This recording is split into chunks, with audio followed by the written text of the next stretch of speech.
बढ़ेंगे आगे और इसी के साथ एक बार फिर से बात करेंगे जिस तरह से सियासत गर्माती जा रही है। देश में औरंगजेब पर छिड़ी बहस और विवाद में शनिवार को बाबर और राणा सांगा की भी एंट्री हो चुकी है। राज्यसभा में सपा के सांसद रामजीलाल सुमन ने गैर जिम्मेदाराना बयान देते हुए राणा सांगा को गद्दार और हिंदुओं को उनकी औलाद कह दिया। उनके बयान से उबाल आ गया है। तो वहीं पर आगरा के शमशाबाद में सुमन का पुतला भी फूंका गया।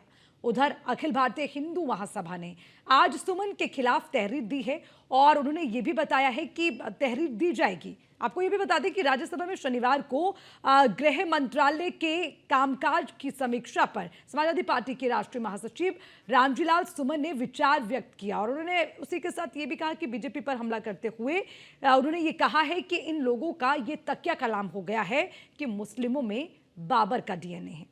उसी के साथ हिंदुस्तान के मुस्लिम बाबर को अपना आदर्श नहीं मानते, वो मोहम्मद साहब और सूफी संतों को आदर्श मानते हैं। लोगों को यह जानना चाहिए कि इब्राहिम लोदी को हराने के लिए राणा सांगा ने बाबर को बुलाया था। राज्यसभा में इस बयान पर हंगामा होने पर अब उपसभापति हरिवंश ने सुमन को टोकने की भी कोशिश की, तो वहीं पर संसदीय गरिमा का ध्यान रखने की बात भी कही। और उसी के साथ सुमन के इस बयान पर देश में सियासत गरमा गई है। अब सियासत गरमाई किस तरह से, तो लगातार उसको लेकर भी तमाम तस्वीरें आपको दिखाएंगे, लेकिन उससे पहले सुनिए बयान। एक तो बीजेपी के लोगों का तकिया कलाम हो गया है सभापति महोदय कि मुसलमान इनमें बाबर का डीएनए है।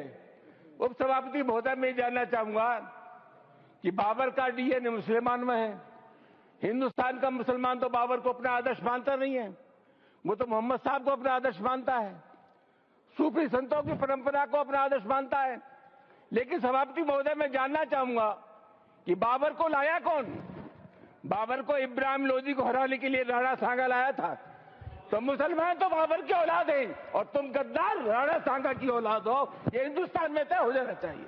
अगर बाबर की तो आलोचना करते हैं, राणा सांगा की आलोचना नहीं करते। सभापति महोदय ये बहुत सभापति महोदय ये देश की एकता का अनुभवी आदमी है, बातचीत में संसदीय मर्यादाओं का ध्यान रखें, संसदीय मर्यादाओं का ध्यान रखें। वो टाइम जो भी चीजें संसदीय मर्यादा के अनुकूल नहीं है, की लड़ाई में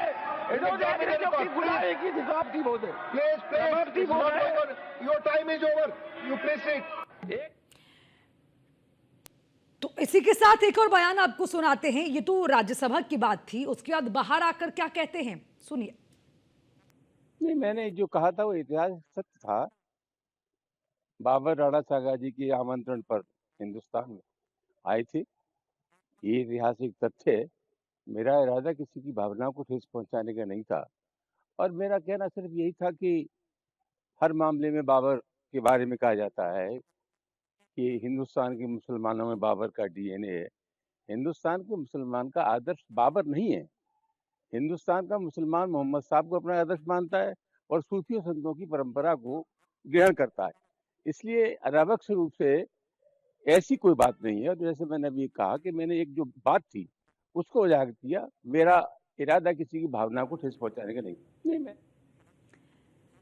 तो अब कहा जा सकता है कि औरंगजेब के बाद राणा सांगा और बाबर की एंट्री भी इसमें हो गई। अब कुल मिलाकर सवाल यही उठता है कि क्या सियासत इसके इर्द गिर्द घूमती रहेगी। लेकिन उससे पहले महत्वपूर्ण सवाल ये कि क्यों रह रहकर समाजवादी पार्टी के नेता इस तरह का बयान देते हैं, फिर उस पर जस्टिफिकेशन भी देते हैं और वो भी स्पष्ट रूप से नहीं दी जाती। चलिए इसी पर आज चर्चा कर लेते हैं। बीजेपी के प्रवक्ता शमसी आजाद हमारे साथ हैं, समाजवादी पार्टी की प्रवक्ता पूजा मिश्रा हमारे साथ हैं और हमारे संवाददाता भी हमारे साथ जुड़ेंगे थोड़ी देर में, उनसे भी अपडेट लेंगे। लेकिन सबसे पहले पूजा मिश्रा जी, मैं आप ही के पास आना चाहती हूँ। समाजवादी पार्टी के तमाम बड़े नेता आखिर क्यों बार बार रह रहकर इस तरह के बयान दे रखे हैं?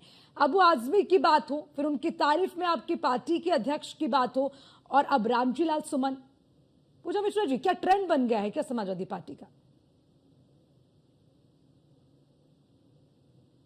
नहीं, ऐसा कोई ट्रेंड तो नहीं बन गया हुआ है। मुझे लगता है कि आप दूसरे पक्ष को हमेशा दरकिनार कर देते हैं, दूसरे पक्ष को देखा नहीं आता। अगर जब जो है कोई बार बार कह रहे थे कि जो बाबर का डीएनए है, बाबर का डीएनए है, अगर वो जो है जिस समुदाय से आते हैं, समुदाय के लिए कहा जाता है कि वो जो है ऐसा तो है नहीं कोई हिस्टोरिकल कोई गलत चीज हिस्टोरिकल तथ्य है कि राणा सांगा जो है, राणा सांगा जी ने ही जो बुलाया था बाबर को अपने साथ में उनका सहयोग करने के लिए, लोधी को हराने के लिए। वह बाबर उनके आमंत्रण पे ही भारत देश में आया और उनके आमंत्रण पे ही जो है आने के बाद में यहाँ पे रह गया। वो अलग बात है, बाद में जो है राणा सांगा को खुद बाबर के से जो है युद्ध करना पड़ा। तो मुझे लगता है कि इसमें जो है, यानी पूजा जी आप ये कह रही है कि रामजीलाल सुमन ने जो राज्यसभा में कहा उसमें जो उन्होंने कहा, पूजा जी यानी कि आप ये कह रही हैं कि रामजीलाल सुमन ने जो राज्यसभा में कहा वो बिल्कुल ठीक है, उसमें किसी तरह की कोई स्पष्टीकरण की जरूरत ही नहीं है, आप ये कह रहे हैं?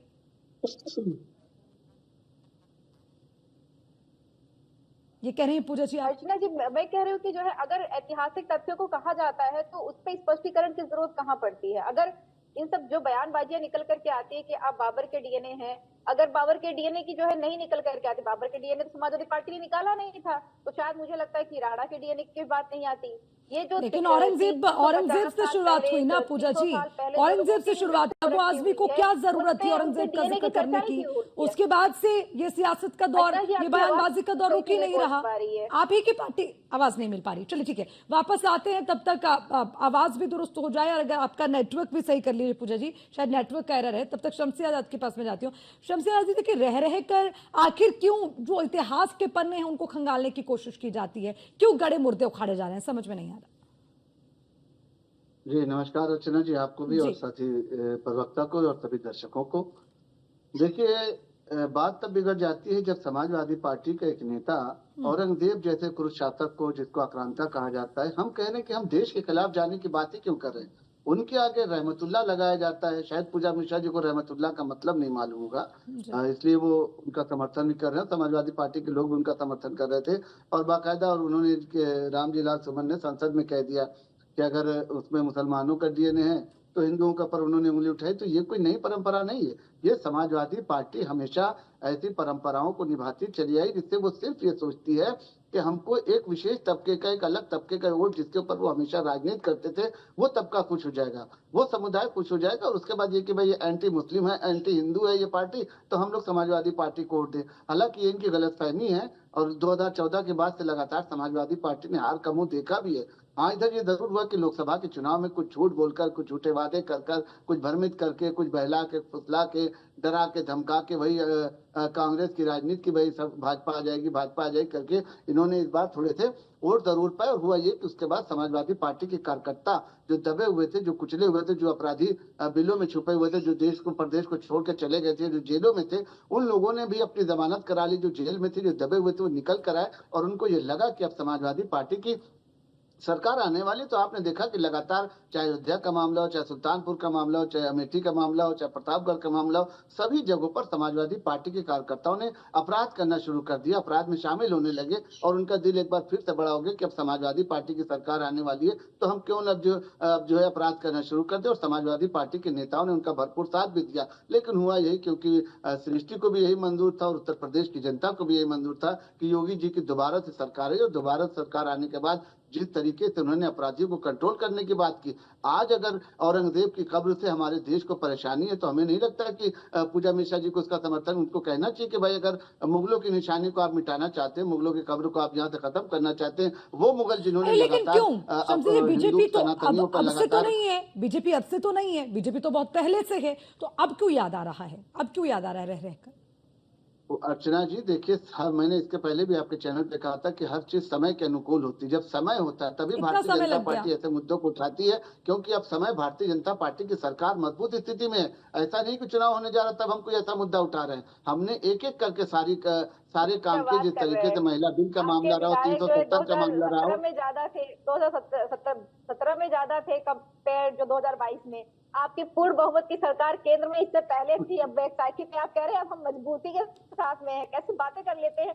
मुझे लगता है वगैरह भूल जाते कहते हैं कि जो लोग जेल में थे नहीं भूल जाते।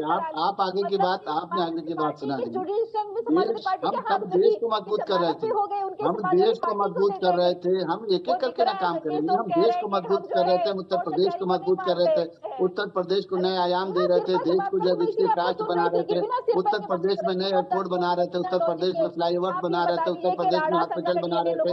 ये सारी चीजें जब हमने कर ली, जब हमको ये लगा कि उत्तर प्रदेश विकास के पथ पर है, भारत जो है मजबूत राष्ट्र हो रहा है, भारत विकसित राष्ट्र हो रहा है, भारत के ऊपर आज पूरे दुनिया की निगाहें, तब हमने इन छोटे छोटे कामों पर निगाह डाली है। और आज जो है भारत के ऊपर लोगों की निगाह है, विश्व पटल पर आज भारत दिखाई दे रहा है। आज दलालों के हाथ में भारत की सत्ता नहीं है। आज समाजवादी पार्टी और कांग्रेस के चंगुल पर देश की जनता आजाद हो चुकी है।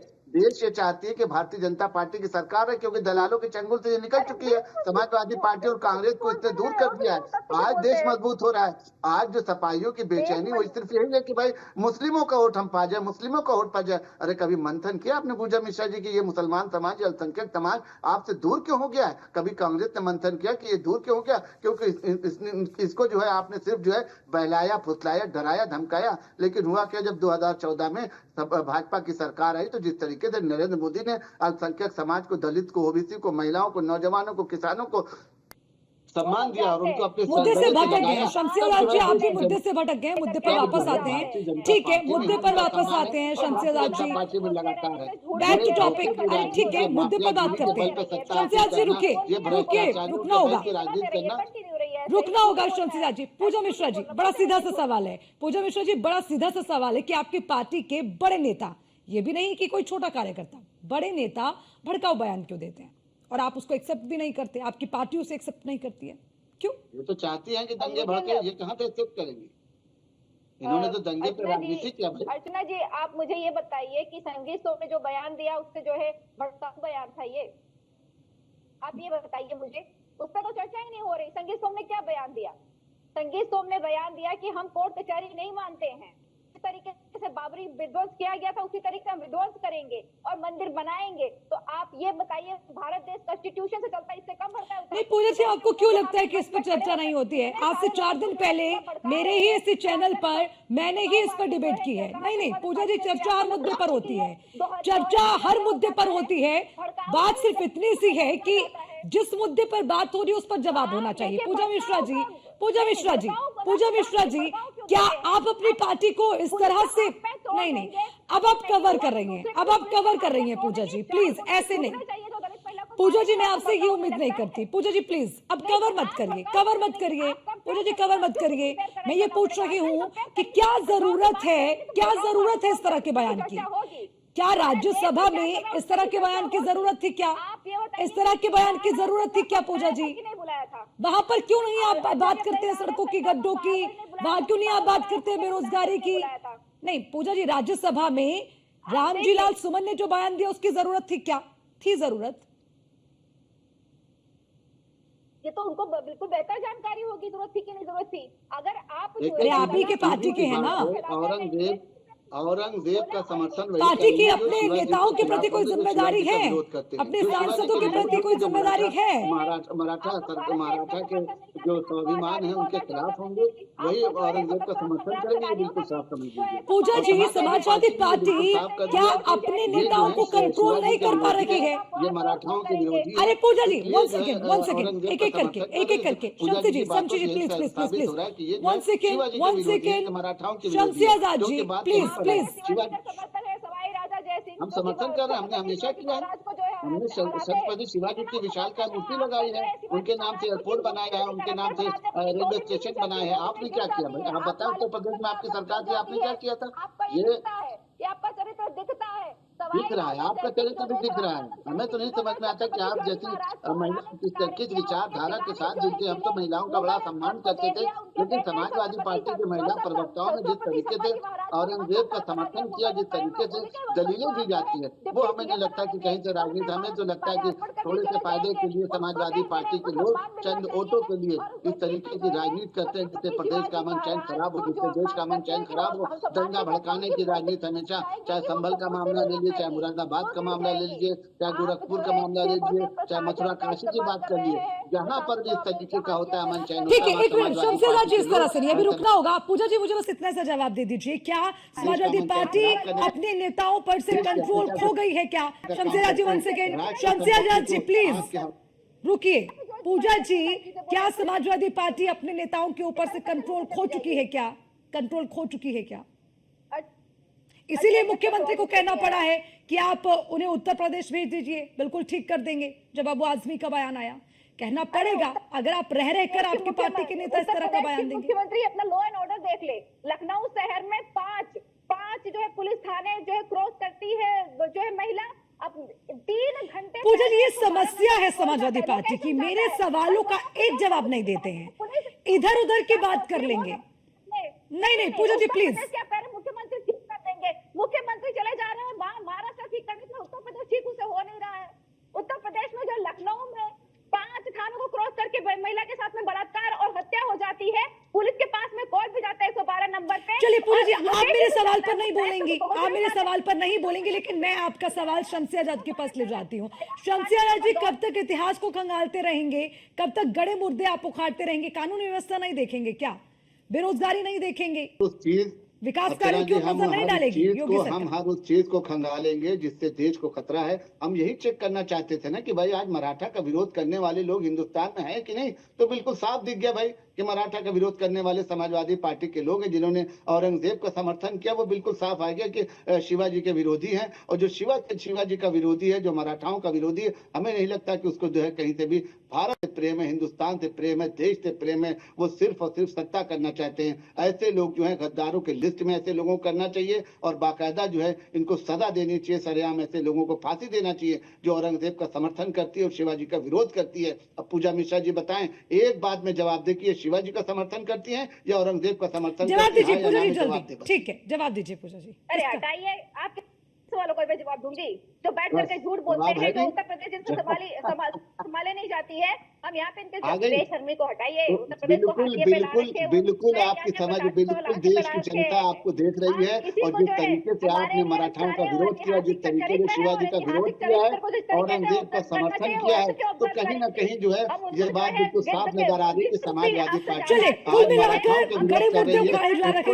इतिहास और उसी के साथ तमाम बड़े बड़े नामों को लेकर अगर चर्चा होती है तो सार्थक चर्चा होनी चाहिए, पहली चीज ये। दूसरी चीज ये कि आखिर क्यों समाजवादी पार्टी के नेता रह रहकर इस तरह का बयान देते हैं, जिससे लगातार जो सियासत है वो भी भड़कती है, इतिहास को लेकर भी सवाल उठते हैं। मुझे लगता है चाहे वो बीजेपी हो, समाजवादी पार्टी हो या कोई भी दल, इस पर कंट्रोल होना चाहिए। बहुत बहुत शुक्रिया शमसी आजाद जी, पूजा मिश्रा जी, आपका इस चर्चा में शामिल होने के लिए।